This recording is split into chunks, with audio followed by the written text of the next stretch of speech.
Hello everyone and welcome to the Daytona International Speedway for the first annual Never Quit Classic 500. Old school rules, old school cars and old school racing. We should be in for an exciting one here in Daytona Beach, Florida. So buckle up and get ready to hold on tight for 500 kilometers of 200 miles an hour racing action here live on GSRC. Hi everyone, I'm Samuel Ryman and alongside me in the booth is Peter Mackay.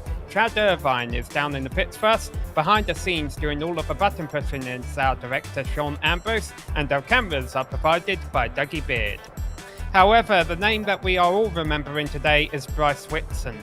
Bryce was a friend to myself as well as many others in the iRacing community, including most of the drivers that you will see racing today. Last year, at the age of 38, Bryce lost his 3-year-long battle with leukemia. Bryce was an engineer at Hendrick Motorsports, and his fight was not only inspirational to us in the iRacing community, but many in the NASCAR paddock as well. We race this afternoon in memory of Bryce, and we hope we can put on a great show for him and you fans at home. All of the money raised for this race will be donated to Be The Match at his family's request. And the venue for tonight's race is Daytona International Speedway, which you guys may well know. But Peter, it's not Daytona as we know it today. No, we're on the old format layout here at Daytona International Speedway. And of course, we've got a car, the 1987 Cup cars, the Ford Thunderbird and the Chevrolet Monte Carlo. And of course, the Chevrolet brand so intertwined with the success of Hendrick Motorsport, with wins with Jeff Gordon, Dale Earnhardt Jr. and Jimmy Johnson and many, many others. And as you say, I can echo those sentiments, Sam, that we're going to go and we're going to put on quite a tribute today with these guys. So let's take a quick look at the race details. As we mentioned, it's going to be a 500-kilometer race, so that's 125 miles. Initially, the plan was to have a 500-mile race. However, the turnout is a tick under 20 cars, so we figured we'd shorten it a little bit to create more excitement for you fans at home. We're racing in the 1987 NASCAR Cup cars, which do not handle well around here at all. The drivers are all finishing up a 2-lap solo qualifying session right now, so we should be getting ready to race in just a few moments. Fixed setup, and there are cash and prizes. The winner of the event will win a $100 SimRacing merch gift card, and second place will get a pair of Midwest simulation spotlights, and that kind of helps the drivers see what's going on alongside them, and that's especially helpful on iRacing if you race with a single monitor. Absolutely, I can attest to that as a single monitor user myself. But tell you what, Sam, it's a great thing when you get involved in an incident that you maybe shouldn't have done. You can always blame that you haven't got a VR or a triple screen setup. We should be getting ready to go racing any moment now. 12 cars so far have turned a lap time, with Mike Rasimus currently your provisional pole sitter by 7,000ths of a second over Jason Barham. We'll give you the full race rundown before we get underway here. And I know we're racing for charity. I know everyone's here, you know, thinking about Bryce, but at the end of the day, when you get a $100 gift card on the line, I think we're going to see quite some exciting racing today. It's not only going to play out on the racetrack, though, it's also going to play out down in the pits. And we have Chad Irvine down there in the pits ready to talk to us for all the action down there. Chad, what are you looking forward to today? Well, it's definitely going to be interesting. You mentioned how we're going with the Legacy Daytona layout. It's quite a bit bumpier and might chew up tires a little more. They are going to require pit stops, and tires do matter on these cars. So I have to see what the strategy is there and how everything plays out as we get set to go green. And the session has just advanced, so you'll see all the cars disappear momentarily and then reappear, and that'll be 18 cars in total getting ready for 500 kilometers of racing here at Daytona International Speedway. And the driver who will be leading them to pole position will be Mike Rasimus driving the number 39. To his outside will be Jason Barham in the number 99 car. Row number 2, we see Ricky Hardin and Mark Allen, and then on row number 3 we have Richard Suarez and J.R. Hager in the number 1 car. Jesse Vincent will start 7th place alongside Ed Boyles Jr., and Ken Elhart and Christopher Matthews will round out the top 10, Peter. Rolling off from the 6th row of the grid here today at Daytona will be Jeffrey Gilliam and Joshua King. Row 7 sees Tyler Dalton and Jorge Anzaldo. Row 8 will be Tim Wortman Jr. and Corey Chester. And finally, row 9 will be Randall Watkins and Ryan Schramling. George Anzaldo lets me run in his league here, Peter, so I'm going to have to correct you on that name straight off the bat. George Anzaldo, the number 13, starting in 14th position, as you just mentioned, is one of a few drivers who unfortunately hasn't been able to put in a whole lot of practice for this race. And so he's telling the other drivers to give him a bit of a wide berth. And I'm not bringing it up to throw George under the bus at all. I'm throwing it up to emphasize to viewers that this is not going to be easy. One car around this track is not easy. You'd think it would be. You know, this is a premier NASCAR Cup car racing at a very large circuit. But that being said, it's an old car racing at a very bumpy circuit, and we're going to see these drivers struggle to control these automobiles, even when they're just running around here on their own. They have no idea what we're about to see with 18 cars going at one time.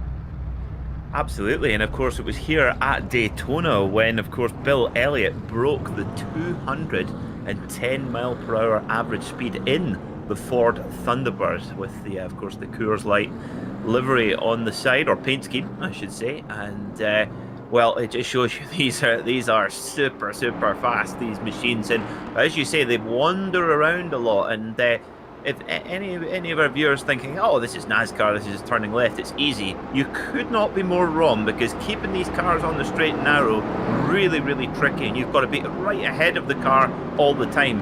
And as you mentioned, that's just driving on your own. when you're in a bunch, it's all about the draft and managing that traffic. And of course, that was what one particular Hendrick Motorsport driver, Dale Earnhardt Jr., was so good, taking on from his father, who was obviously the master of the drafting here on the super speedways. And you can bet when we have an 87 NASCAR car race here at Daytona that we are going to have one car out there racing that Wrangler livery that Dale Earnhardt made famous. We've got a lot of great paint schemes out here. We have one car that's painted up like a Scooby-Doo mystery machine. So if you don't know any of these drivers, just pick which car you think looks the coolest. Absolutely, yeah, we love the throwback liveries. Throwback car, throwback liveries. And I have to say, the mystery machine, starting from the back of the pack, we have got a bit of a soft spot for that one. I wonder if it's is it Shaggy or Scooby-Doo at the wheel? We'll see. Also got Miller Beer car there at the front as well. And all that's doing is just making me thirsty. Well, you might want to hold off on that for 125 laps there, Peter, because we are underway here at the Daytona International Speedway. Mike Rasimus leading them away in the number 39. An 18-car field quickly accelerating up from the pace speed of 80 miles an hour. By the time they're on the back straight, they'll be doing 200 in these 30-year-old automobiles. And you can see the front two already getting single file, the back side also getting single file. Lots of double file racing, though, in the middle of the field. And I'm sure those drivers will try and sort themselves out and log their laps early on here. Although we do have a battle for the lead, and you can pass under the apron. Jason Barham in the number 99 car, I think, was thinking about doing something like that, but he doesn't. And Mike Rasimus is still in the lead as they go into turn 3. Already sees cars sparking as they hit the wall on the outside line. Wow, just shows you. Oh, so many of the cars on huge oversteer moments there as well. These cars are a constant battle. Plate racing, this is not. This is so high stress here for the drivers. And I tell you what, 125 laps around here, we have a yellow flag already. So what on earth has happened to throw out the yellow flag? It's George Rinaldo in the number 13 car has a bit of damage to his car down there in the pits. We'll try and see if we can find out exactly what happened. But what's happened up front is Ricky Hardin has taken the lead in that red and black number 15 machine. And they are racing back to the line. We should emphasize that. These drivers are racing back to the line here. They are indeed, yep. So they will pull up the pace car once they've gone past the line. So slightly different rules to what you might expect in the normal Cup Series as they come through the tri-oval. You see the yellow flag being waved there. So early yellow there. I wouldn't expect, I would be very surprised to see anyone take this opportunity for a pit stop, given we're so early into the race. And Chad, you saw what happened to George. Yeah, we're taking a look at the replay right now. Just going into turn number 3, Anzaldo in the 13. Got a little loose, hit one of the bumps, got up into the wall, and basically had his tires riding on the wall as he was going around turn number 3 before sliding down to the apron. A lot of damage to the front end of that race car. Yeah, cautions are being thrown manually here today. So the race organizer, James Kahulu, who I want to give a shout out because he's done a lot of work to help put this all together. James Kahulu threw the yellow flag. He saw an incident out there on the track.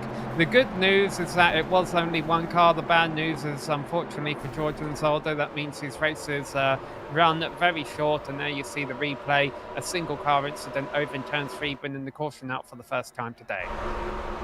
Well, he's got the correct type of sponsor because he's going to need quite a lot of auto parts to get that car sorted out. So Motorcraft Car Parts, good sponsor to have.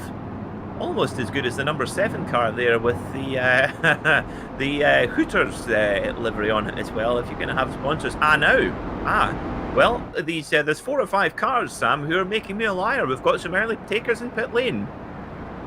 Yeah, I'm a little surprised to see this, but these are all drivers towards the back, and they're coming the way of Chad. Yeah, it looks like for the most part, nobody is taking tires. I've got Corey Chester. Tim Wortman is taking right sides, it looks like. Tyler Dalton as well in pits, and he does not take tires fuel only. And it looks like everybody, with the exception of Tim Wortman, is taking fuel only. Wortman taking both left and right sides, and everybody else, with the exception of him, now Wortman is underway as well. So everybody coming off pit road and fuel. Only getting maybe a couple repairs there because there was some bumping and banging off the start, but overall, clean start to this race with the exception of the one incident that brought out this yellow. By the way, I mentioned that Wrangler car early on, so for any viewers guessing, that is Jeffrey Gilliam, who's driving the number 4 Wrangler Chevrolet, I'm going to assume. That's a Chevy, as his tribute to Dale Earnhardt. By the way, just got a report from the number 1 car of J.R. Hager, who I don't believe came into the pits that time around. There must be a storm in his area or something, because he's warning his competitors that he may lose power. Obviously, we hope that doesn't happen to JR and he's able to stay with the race. But if you are a JR Hager fan and you see the number 1 car disappear, now we know why that may have happened. Indeed, yes. Of course, these cars, if you compare them to the modern day Cup cars, Sam, it's amazing the sheer weight of these cars. 3,700 pounds, about 1,670 kilograms in UK money. A current day Cup car about 1,450 kilograms, and with you know, the new Cup car coming very soon for the NASCAR series, it's we're getting further and further away from this type of car every year. Yeah, they're aerodynamic now and, you know, almost a bit sports car-like. And I guess maybe that's a good thing with them adding road courses this season. They want to have them behaving a little bit better. I'm definitely curious to see how the races will go at Daytona, at COTA. They have coming up this season. Should be an interesting season of NASCAR. But like you say, a far cry to what we were used to seeing back here in 1987.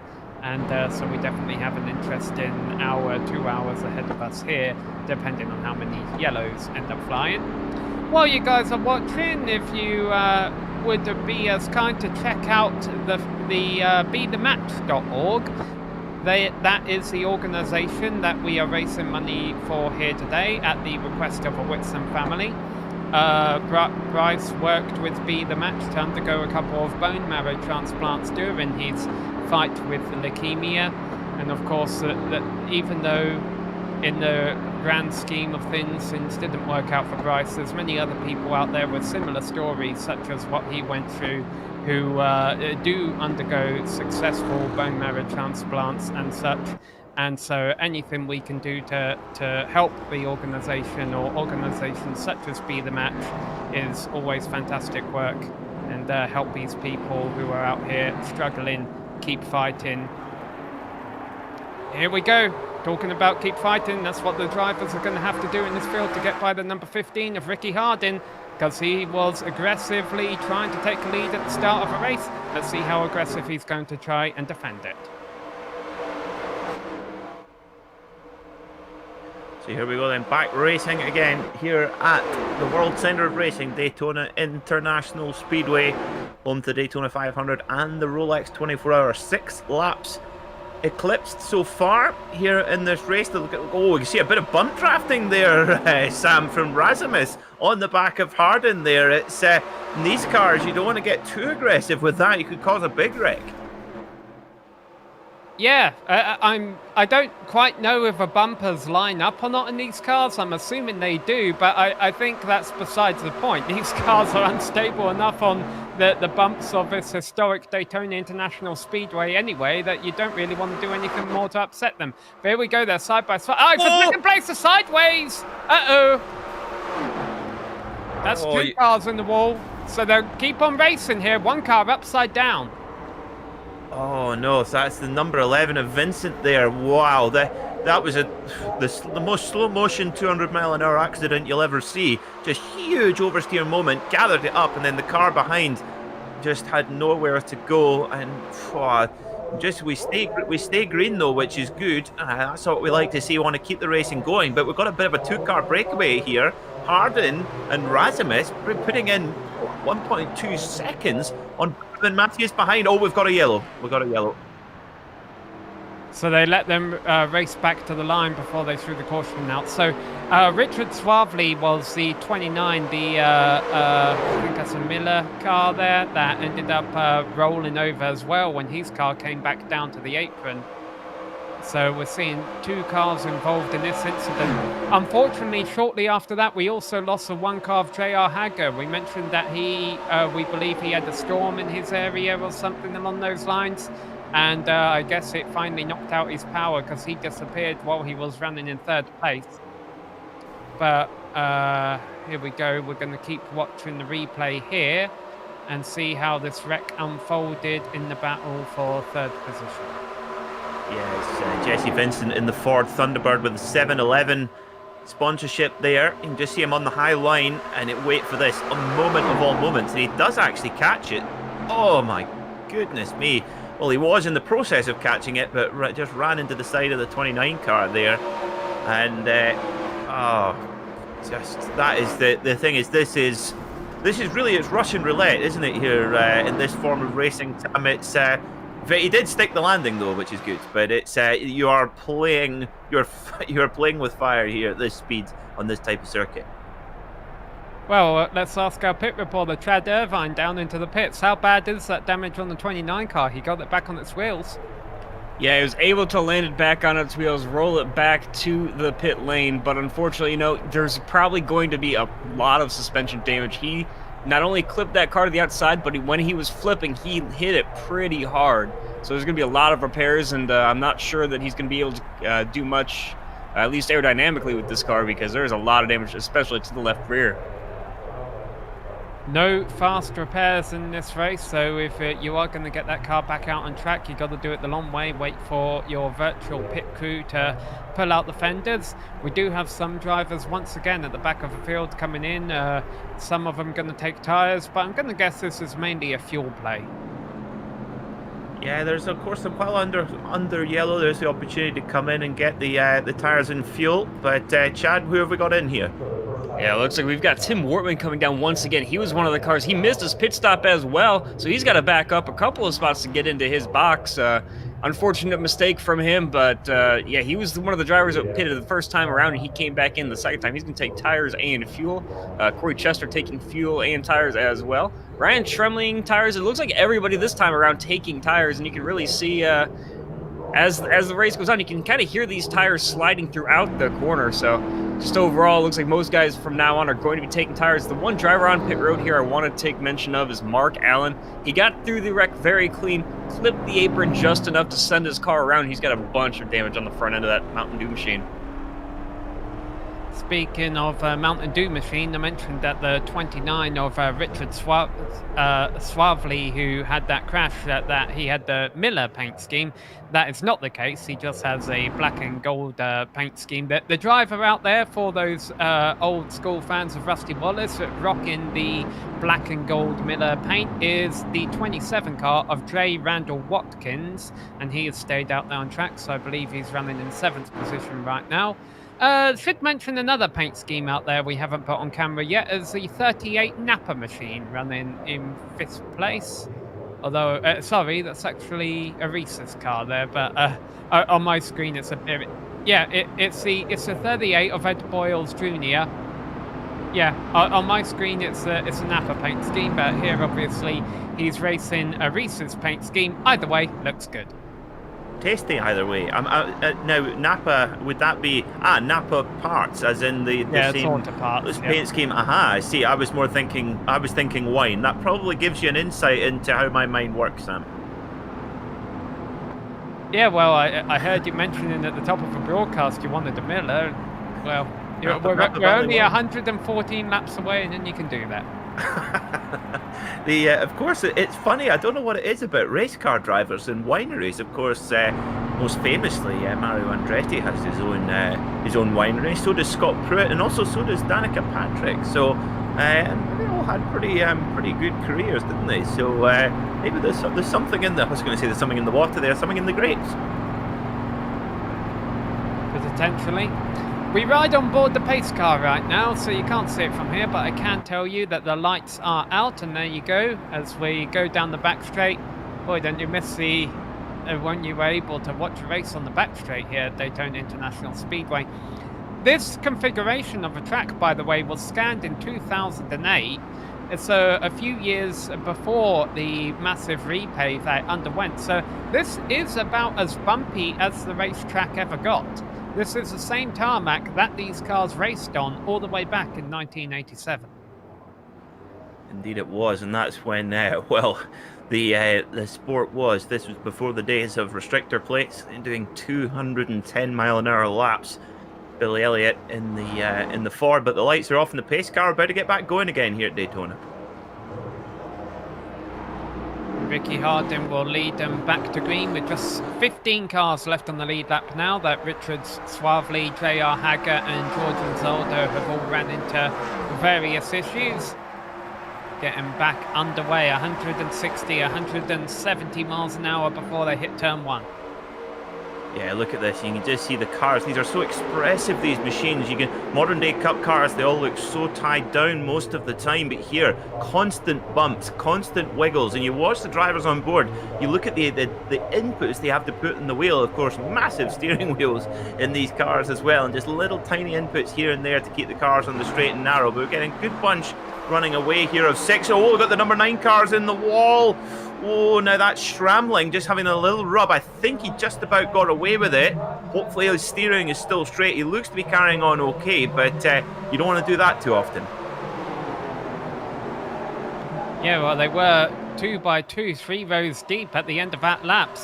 I said at the start of this race I thought they were all being kind of cautious. Well, apparently after 2 cautions, that's gone out the window, because definitely a lot of aggressive racing up front there with Mike Russimus trying to take a lead straight on the start on the green flag. But now he's faded back to 3rd place. And we haven't made a note, I'm sure our viewers have realised by now, but we haven't made a note yet of the fact that we're doing single file restarts here on iRacing, which I've got to be honest, I did not know was still an option on iRacing. It's definitely interesting. And here we go, Jason Barron making the move for the lead under Ricky Hardin as a complete lap 13. Yeah, that single file restart is interesting. I mean, normally it'd be 2 by 2, but it actually gives. Whoa, we've got a big wreck in the background. That was one of the Wrangler car. Gilliam, number 4, has had a huge roll. He's doing it end over end. There's another car involved. Okay, let's have a look. What do you see here, Sam? Yes, Ryan Schmalin is the other car, the number 9 Mystery Machine. Now, the incident has cleared up, so I wonder if they'll keep it green here. Oh, no, we will be going to yellow flag when the leaders come around. So the Wrangler car, the number 4 car, Jeffrey Gilliam, got in the wall, came down, flipped over, like you say, but I think he may have got away with it. By the way, yeah, that's the Mystery Machine of a 9, Ryan, going backwards, and now the yellow flies with Ricky Hardin leading the race. But I also want to give a shout out to the 11 of Jesse Vincent. He was involved in that second portion as we ride on board the Mystery Machine here. Gilliam gets through all this, and that shows you that even if you are involved in the wreck, that doesn't necessarily mean your race is over. Wow, that was well held. Some real style there from the Mystery Machine. And you know what? He would have got through there if it wasn't for those pesky kids. I thought it was meddling kids. I don't know if our director here at GSRC, Joe Peak, is watching this broadcast, but if he is, I'm sure he's proud of you, Peter. I can see him smiling from here, and I'm over the other side of the Atlantic. From down here on pit road, I can tell you he was rolling his eyes real big on that one. Now, Sam, we've got a lot of action in our broadcast chat room here. And you and I have been likened to Ken Squire and Ned Jarrett. I actually don't know if that's a compliment, a criticism, or otherwise, but let's say it's a compliment. I'm going to hope it's a compliment.